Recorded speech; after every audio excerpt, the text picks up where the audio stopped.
خوف خدا کے دو سبب میں نے آپ کے سامنے بیان کیے، اور ایک تیسرا سبب جو بڑا ہی محبت آفریں ہے۔ کبھی تو کوئی گناہوں کے ڈر سے روتا ہے، کبھی کوئی اللہ کی قدرت، اس کے بے نیازی کو سامنے رکھ کے روتا ہے، اور کبھی کوئی محبت کی وجہ سے ڈرتا ہے۔ اور یہ ڈرنے کی بڑی اعلیٰ قسم ہے کہ محب ڈرتا ہے میرا محبوب ناراض نہ ہو جائے۔ بندے رب سے ڈرتے ہیں اللہ ناراض نہ ہو جائے، اور اس ڈرنے میں، اس خوف میں بڑی محبت ہے۔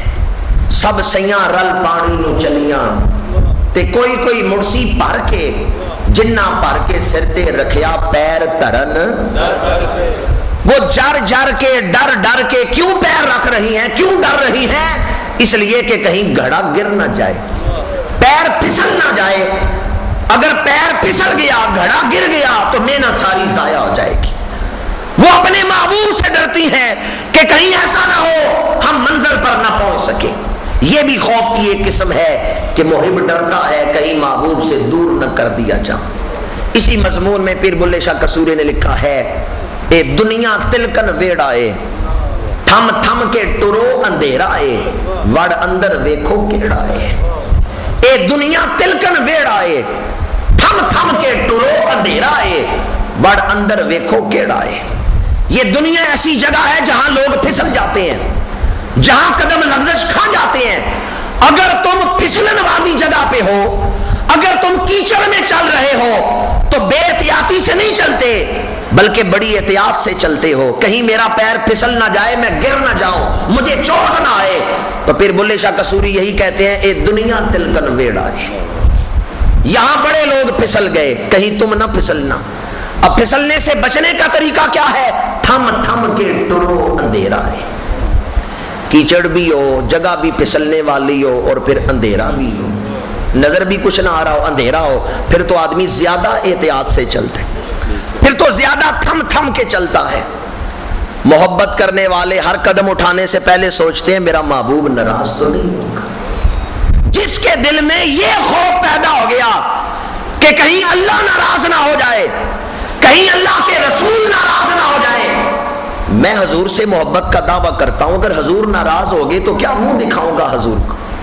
بس اگر یہ ناراضگی کا خوف دل میں پیدا ہو جائے پھر بھی زندگی سمجھ جاتی۔ اب کسی سبب سے خوف ہو، چاہے گناہوں کے ڈر سے ہو، عذاب کا خوف، چاہے اللہ کی قدرت، جلال اور بے نیازی کا خوف، اور چاہے محبت کا خوف، کسی حوالے سے بھی دل میں محبت اور کسی حوالے سے بھی خوف آ جائے تو صوفیاء لکھتے ہیں، حضرت ابو القاسم قشیری لکھتے ہیں، دل میں خوف آیا ہے تو یہ سمجھو ایک سورج طلوع ہو گیا ہے جس سے سارا سینہ روشن اور منور ہو جائے گا۔ بعض لوگ سوچتے ہیں اور اکثر پوچھتے ہیں کہ خوف کے مضمون میں کتنا ڈرنا چاہیے، تو اس کو بھی حضرت ابو القاسم قشیری نے بیان کیا ہے کہ خوف کا درجہ کیا ہونا چاہیے۔ بندہ اتنا زیادہ خوف اپنے اوپر طاری کر لے کہ وہ شریعت کے اعمال بھی نہ کر سکے، یہ بھی پسندیدہ نہیں۔ کبھی خوف، اتنا زیادہ خوف ہو کہ ہر وقت کانپ رہا ہو اور نمازوں کا ہوش بھی نہ رہے اور اولاد کا خیال بھی نہ رہے، اتنا زیادہ خوف جو ہے یہ بھی پسندیدہ نہیں۔ اور اتنا تھوڑا خوف کہ جو خوف آپ کو نماز بھی نہ پڑھوا سکے، یہ خوف بھی کسی کام کا نہیں۔ تو حضرت ابو القاسم قشیری لکھتے ہیں، درمیانے درجے کا خوف ہونا چاہیے، دل میں ایسا خوف خدا ہونا چاہیے جو تمہیں برائی سے بھی روکے اور تمہیں نیکی بھی کروائے۔ اگر تھوڑا خوف ہوگا تو برائی سے آدمی نہیں رکے گا۔ اور آج کل اگر کسی کے دل میں خوف ہے، کئی لوگوں کے خیال ہوگا میرے دل میں خوف ہے، میرے دل میں خوف ہے، پر وہ خوف تھوڑا ہے جو عمل ہی نہیں کروا رہا۔ اور بعض لوگوں کے دل میں تاریخ بتاتی ہے ایسا خوف آ گیا، خشیت سے وہ چیخنے لگے۔ حضرت امام احمد بن حنبل فقہ کے امام ہیں، وہ فرماتے ہیں میں نے دعا کی الہی خوف کا دروازہ میرے دل پہ کھول۔ امام احمد بن حنبل فرماتے ہیں اتنا خوف طاری ہوا کہ میں بھول گیا ہر شے اور خشیت سے کانپنے لگا۔ پھر میں نے ہاتھ جوڑے، الہی میری طاقت کے مطابق خوف عطا فرما، وہ خوف جسے میں برداشت کر سکوں۔ کہتے ہیں پھر میری حالت سنبھل گئی۔ تو اب خوف کتنا ہونا چاہیے؟ درمیانے درجے کا خوف جو برائی سے روک لے اور نیکی کروا لے. بعض لوگ کہتے ہیں ہم خوف رکھتے ہیں برائی سے نہیں رکتے. اگر آپ دیکھیں کہ آپ کی قمیص میں دامن میں آپ کہیں بیٹھے تھے, توجہ دوسری طرف تھی, سانپ آ گیا ہے گود میں, آپ ڈر جائیں گے؟ تو کیا ڈر کے اتنا ہی ڈریں گے کہ ٹھیک ہے سانپ میرے جسم پہ چڑھتا رہے اور مجھے کوئی فکر نہیں؟ نہیں, آپ ڈریں گے تو پہلا کام یہ کریں گے سانپ کو اٹھا کے دور پھینکیں گے. یہ کیسا ڈرنا ہے کہ آپ سانپ سے ڈر بھی رہے ہیں اور سانپ کو اجازت بھی دی ہوئی ہے ٹھیک ہے میرے جسم پہ چڑھو, جہاں چاہتے ہو ڈنگ مار لو. اگر آپ نے سانپ کو اجازت دے دی ہے کہ ٹھیک ہے جہاں چاہے ڈنگ مار لو, پھر آپ ڈر نہیں رہے. ڈرنا یہ ہے کہ جو ہی بندہ ڈرتا ہے سانپ کو اٹھا کے دور پھینکتا ہے. اسی طرح جو گناہوں سے ڈرتا ہے وہ گناہوں کو اپنے اندر سے نکالتا ہے. یہ نہیں کہ گناہ بھی اندر رہے اور پھر کہے میں ڈرتا ہوں میں ڈرتا ہوں. بڑی آسان اور خوبصورت مثال دے رہا ہوں. آج کی اس گفتگو کا مغز اور پیغام, میں نے کئی دوستوں کو دیکھا ہے, ڈاکٹر نے منع کیا تم مریض ہو بلڈ پریشر کے, تم نے نمک نہیں کھانا, کیوں؟ بلڈ پریشر بڑھ جائے گا. کئی اور اس طرح کے مرض ہیں, ڈاکٹر چیزیں منع کر دیتے ہیں, یہ نہیں کھانا, کیوں؟ تمہاری بیماری بڑھ جائے گی.